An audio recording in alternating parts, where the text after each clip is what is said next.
bismillaahi raxmaani raxiim kulanti haboon daawadayaal halkani waa ogaal TV kusoo dhawaada warka ogaalooda kaga imaanaya stuudiyaha dhexe TV kulaya magaalada muqdisho warkaca waxaad la socodsiinaya anigoo ah maxamuud axmed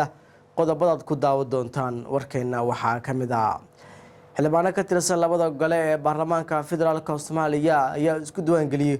guddoonka labada qale ee baarlamaanka federaalka Soomaaliya madax ka tirsan maamul goboleedyada dalka ayaa kulamo siyaasad ka bilaabay gudaha magaalada muqdisho ciidamada isgarabsanaya ayaa deegaano ku yaal koonfurta gobolka mudug kala wareegay kooxda al-shabaab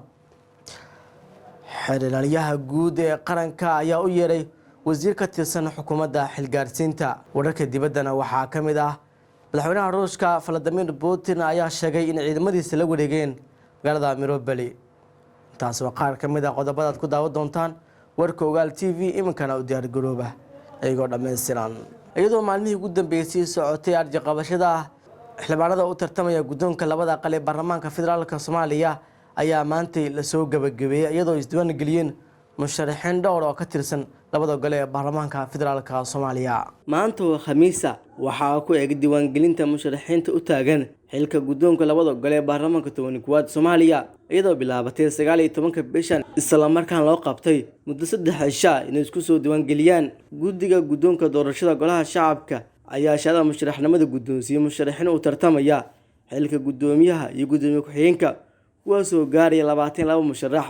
waxaana qaybka musharaxiintaasi guddoomiyihii hore golaha shacabka baarlamaanka 10aad Maxamed Mursal Sheekh Cabdiraxmaan sidoo kale dhankooda guddiga guddoonka doorashada aqalka sare ee baarlamaanka Soomaaliya waxa ay ayaguna shahada musharaxnimada siiyeen senataro gaari 14 oo ku jiro guddoomiyihii aqalka sare Cabdi Xaashi Cabdullaahi maalinta Sabtida oo naga xigto biri taariikhduna tahay 23 ayaa waxaa loo aastiyay hadal jeedinta musharaxiinta u tartamaya guddoonka labada gole ee baarlamaanka federaalka Soomaaliya iyadoo socod doonta ilaa 24 bishan Abriil intaa kadib waxaa lagu wadaa in la guda galo doorashada guddoonka golaha shacabka ee aqalka sare balse waxaa soo horeeya doorashada guddoonka golaha aqalka sare taasoo la qaban doono 16 bishan halka doorashada guddoonka golaha shacabka baarlamaanka Soomaaliya la qaban doono 27 bishan bismillaahir rahmaanir rahiim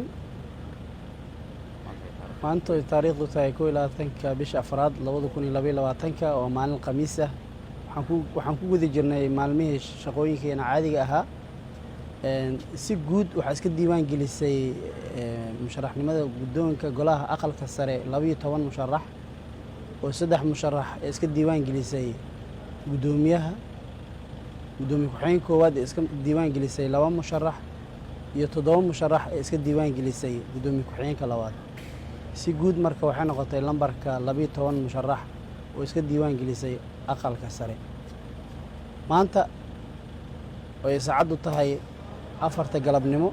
ayay soo xirantay diiwaan gelinta musharaxiinta maalinka Sabtiga waxay noqonaysaa maalinka hadal jeedinta musharaxiinta 26 bisha oo aan ku balannay oo jadwalka sidoo ahaana waxay noqon doontaa maalinka doorashada guddoonka aqalka sare insha Allah waxaan idin rajeynayaa guul aad u mahadsantihiin qaar ka tirsan madaxda maamul goboleedyada dalka kuwaas oo ku sugan magaalada muqdisho ayaa bilaabay kulamo siyaasadeed la leeyihiin qaar ka mid ah xildhibaanada kuwaas isku diyaarinaya doorashada guddoonka labada aqal ee baarlamaanka federaalka Soomaaliya waxaa magaalada muqdisho ka soconaya kulamo siyaasadeed looga hadlayo doorashada guddoonka labada gole ee baarlamaanka federaalka Soomaaliya kulamada waxaa magaalada muqdisho ka wada madaxda maamul goboleedyada dalka sida Koonfur Galbeed, Galmudug, Puntland iyo Hirshabelle madaxdan ayaa waxay kulamo gooni la qaadanayaan xildhibaanada labada gole ee baarlamaanka federaalka Soomaaliya iyagoo kala hadlaya in sida ugu dhaqsiyaha badan loo doorto guddoonka labada gole ee baarlamaanka federaalka Soomaaliya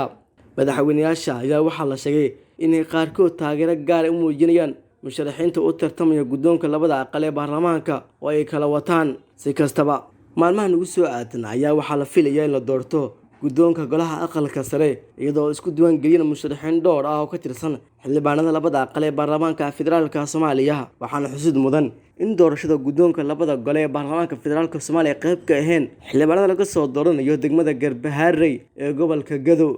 xeeralyaha guud ee qaranka ee dalka ayaa u yeeray wasiirka batroolka iyo macdanta xukuumadda federaalka Soomaaliya iyadoo wax lagu weydiiyo heshiiska uu la galay shirkad shidaal oo laga leeyahay dalka Mareykanka.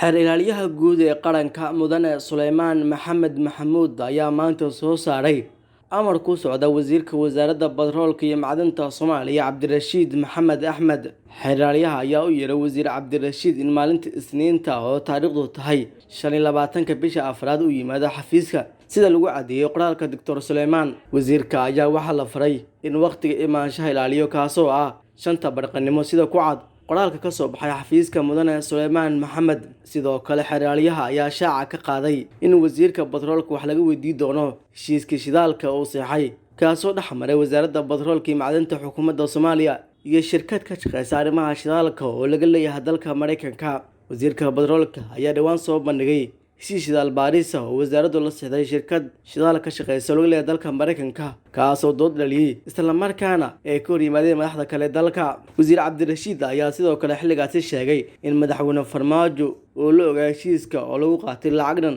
7 milyan oo doolarka Mareykanka. dood badan iyo shaki weyn ayaa ka dhashay heshiiskaasi oo shaacintiisa lagu aadiyay xilli xasaasi ah isla markaan lagu jiray xilliyada kala guurka. si kastaba tilaabada haatan qaaday xeeryaha guud ee qaranka ayaa ku soo aadaya xilli shirkaddan ku gacan saartay go'aankii maxkamadda sare ee dowladda uga imaatay heshiiskii wasiirka shidaalka dowladda kula sixday magaalada Istanbul ee dalka Turkiga. waxaana shirkadaasi ku dooday inuu sax ahay nidaamka heshiiska kula sixday wasiirka batroolka iyo macdanta Soomaaliya. ciidamada dowladda federaalka Soomaaliya iyo kuwa dowlad goboleedka Galmudug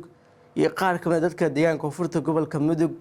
ayaa howlgallo ka sameeyay deegaano dhowr ah oo ay ku sugnaayeen kooxda Al-Shabaab. ciidamada daraawiishta Galmudug NISA iyo kuwa deegaanka ayaa maanta howlgallo ka dhan ururka Al-Shabaab ka sameeyay deegaanada dhaca koonfurta gobolka Mudug ee dowlad goboleedka Galmudug. ciidamada ayaa howlgalkan ka fuliyay deegaanada kala ah Hireere Dheere, Imaamad iyo kuwo kale oo ka tirsan koonfurta gobolka Mudug. saraakiil ka tirsan ciidamada ayaa sheegay in la wareegeen goobo Al-Shabaab xarumo ciidan ku lahaayeen oo ay ka tageen saacado la soo dhaafay isla markaana amniga deegaankaasi xaqiijinayaan ciidamo isku dhafa. saraakiisha ciidamada hogaaminaysa ayaa warbaahinta dowladda u xaqiijiyay in Al-Shabaab beeniyeen